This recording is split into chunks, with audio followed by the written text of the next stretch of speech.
अस्सलाम वालेकुम and welcome to स्मान अली फिटनेस। आज की वीडियो में हम बात करेंगे विटामिन B12 के बारे में। आजकल इसकी बहुत ज़्यादा डिस्कशंस हो रही हैं, आजकल बहुत ज़्यादा रिकमेंडेशंस की जा रही हैं, क्योंकि जैसे जैसे साइंस आगे जा रही है, टेक्नोलॉजी आगे जा रही है, स्टडीज़ आगे जा रही हैं, हमें पता लगता जा रहा है कि कौन से विटामिन ज़रूरी हैं, कौन से विटामिन की डेफिशिएंसी होती है और उससे नुकसानात क्या होते हैं। तो विटामिन B12 एक बहुत बहुत इम्पॉर्टेंट विटामिन है जो कि हमारी पूरे जिस्म के लिए बहुत ज़रूरी है। तो आज की वीडियो में हम बात करेंगे कि ये करता क्या है, इसके सिम्टम, अगर इसकी कमी के सिम्टम्स क्या हैं, कौन लोग इसका शिकार हो सकते हैं, पूरा इसको हमने कैसे करना है। तो अगर हम सबसे पहले बात करें कि ये काम क्या करता है, तो जितना हमारा रेड ब्लड सेल्स की फॉर्मेशन है, रेड ब्लड सेल्स को बनाने का काम है, वो B12 करता है। हमारे DNA को बनाने का काम B12 करता है। हमारे ब्रेन और नर्व सेल्स के लिए विटामिन B12 बहुत ज़रूरी है। हमारे मसल्स के लिए बहुत ज़रूरी है, टिश्यूज़ के लिए बहुत ज़रूरी है। तो अगर हम इसके सिम्टम्स की बात करें कि हमें कैसे पता चलेगा कि हमें विटामिन B12 की डेफिशिएंसी है। अगर आपको डाइट ठीक रखने के बावजूद थकावट फ़ील हो रही है, अगर आप वीकनेस आपको फ़ील हो रही है, कमज़ोरी फ़ील हो रही है, अगर गनुदगी फ़ील होती है, तो विटामिन B12 कम हो सकता है। अगर बगैर किसी वजह के वज़न कम होना शुरू हो गया है, तो ये भी एक साइन हो सकता है विटामिन B12 की कमी का। अगर आप छोटी-छोटी बात पे तंग आ रहे हैं, चिड़चिड़ापन हो रहा है, तो ये भी एक निशानी है। और अगर आपके हार्ट रेट एलिवेटेड है, कभी हार्ट रेट बढ़ रहा है, कभी कम हो रहा है, तो ये भी B12 के कम होने की निशानी है। अब ये जो सिम्पटम्स हैं, ये बहुत कॉमन सिम्पटम्स हैं और बहुत सी डेफिशिएंसीज़ को लेके। तो इसलिए हमें कैसे पता चलेगा कि ये जो सिम्पटम्स हमें शो हो रहे हैं, ये विटामिन B12 की कमी की वजह से ही हो रहे हैं? तो इसके लिए ऑब्वियसली फिर हमें विटामिन B12 का टेस्ट करवाना है, ब्लड टेस्ट। वहाँ से हमें आइडिया हो जाएगा कि B12 के जो रेशो है या रेंज है हमारी बॉडी में, वो क्या है। अब इसमें एक और इशू भी है। कई दफ़ा ऐसा होता है कि हमारे विटामिन B12 के लेवल्स ठीक होते हैं, लेकिन उसके बावजूद जो फंक्शनल डेफिशिएंसी होती है B12 की, वो हमें होती है। यानी लेवल्स पूरे हैं, लेकिन बॉडी उसको ना सही तरह से ब्रेक डाउन कर रही है, ना ही एब्जॉर्ब कर रही है, और इसलिए वो हमारी बॉडी को फ़ायदा नहीं दे रहा। और अगर फंक्शनल डेफिशिएंसी हो या विटामिन B12 की डेफिशिएंसी हो, तो उसका जो सबसे बड़ा रिस्क है, वो स्ट्रोक का है। क्योंकि स्ट्रोक कब होता है? जब हमारे ब्रेन को सफिशिएंट ऑक्सीजन नहीं मिल पाती, तो या जो जो ब्लड की सप्लाई है वो नहीं मिल पाती। तो विटामिन B12 इसलिए बहुत इंपॉर्टेंट है कि हमने एक तो इसकी डेफिशिएंसी का भी ध्यान रखना है, फिर हमने ये भी देखना है कि कहीं फंक्शनल डेफिशिएंसी तो नहीं है। तो अगर आपके लेवल्स पूरे हैं विटामिन B12 के और उसके साथ ये सिम्टम्स हैं, तो पॉसिबिलिटी है कि B12 की जो फंक्शनल डेफिशिएंसी है वो हो सकती है। अब हम बात करते हैं कि कौन डेफिशिएंट होगा, किसके चांसेस ज़्यादा हैं डेफिशिएंट होने के।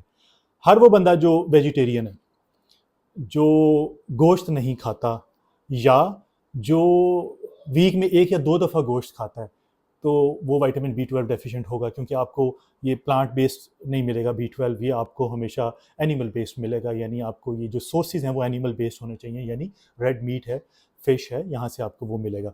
तो अगर आप बहुत ज़्यादा सब्जियाँ खाते हैं, दालें खाते हैं और आप गोश्त बहुत कम खाते हैं, तो आप समझ लें कि आप विटामिन B12 डेफिशिएंट हो सकते हैं।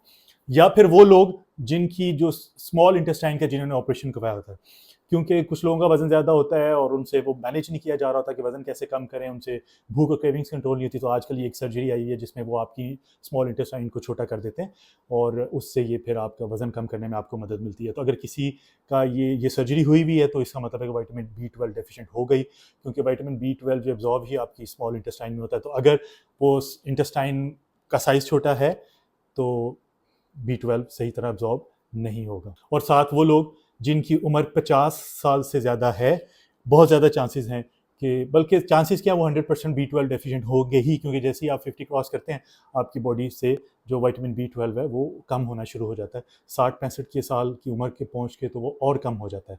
तो आजकल तो खैर यंग लड़कों में भी, लोगों में भी, मेल्स और फीमेल्स सब में डेफिशिएंसी है।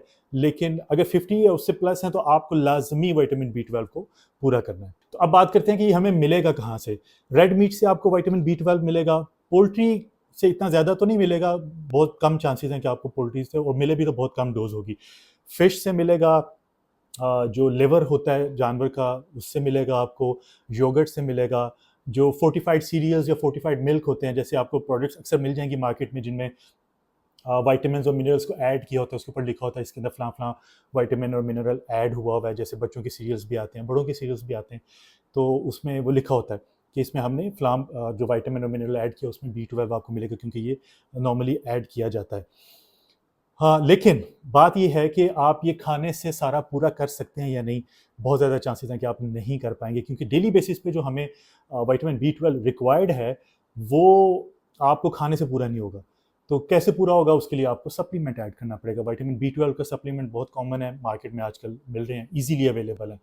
तो जो उसकी वजह ये है कि अब लेट्स से मैं आपको इसकी डोज बताता हूँ कि जो हमें डेली डोज है वो 500 माइक्रोग्राम चाहिए विटामिन B12 की, और या 500 400 टू 500 चाहिए। खैर मेंटेन रखने के लिए भी 500 माइक्रोग्राम डेली बेसिस पे चाहिए। अब डेली बेसिस पे 500 माइक्रोग्राम इसलिए चाहिए कि ज़रूरी नहीं है कि आप 500 माइक्रोग्राम लेंगे तो वो पूरे का पूरा बॉडी इसको एब्जॉर्ब भी कर लेगी। आप ऑब्वियसली 500 लेते हैं, ब्रेक डाउन होता है, ब्रेक डाउन होने के बाद बॉडी को एब्जॉर्प्शन के लिए जितना अवेलेबल हो सकता है वो हो सकता है बहुत कम हो। तो इसलिए आपको कम से कम 500 माइक्रोग्राम डेली लेना है, ताकि जो कमी है जो हमारे डीएनए के लिए, रेड ब्लड सेल्स के लिए, ब्रेन के लिए, मसल्स के लिए जो रिक्वायरमेंट है वो पूरी हो सके किसी हद तक। तो इसको आपको डेली बेसिस पे कम से कम 500 माइक्रोग्राम लेना है। तो बॉटम लाइन ये है कि विटामिन B12 बहुत इंपॉर्टेंट सप्लीमेंट है, बहुत ही इंपॉर्टेंट विटामिन है, और इसकी डेफिशिएंसी जो है वो लाइफ थ्रेटनिंग हो सकती है, क्योंकि बहुत ज़्यादा रिस्क होता है डायरेक्ट स्ट्रोक के होने का। और सिम्टम्स ऑब्वियसली मैंने आपको बताया कि वो सिमिलर हो सकते हैं, इसके लिए आपको ब्लड टेस्ट वगैरह करवाना है और इन चीज़ों की तरफ ध्यान रखना है कि जो फंक्शनल डेफिशिएंसी है कहीं वो तो नहीं है।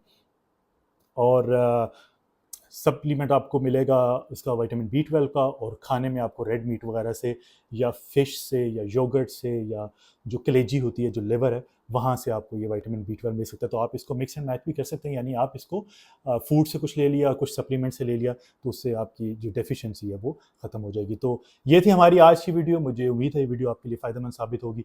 वीडियो पसंद आई है इसको लाइक कर दें, शेयर कर दें, कमेंट बॉक्स में अपनी राय का इज़हार करें, और प्लीज़ मेरे चैनल को भी सब्सक्राइब कर दें। बहुत जल्द एक नई वीडियो के साथ हाजिर होऊंगा। अपना ख्याल रखिएगा। अल्लाह हाफ़िज़।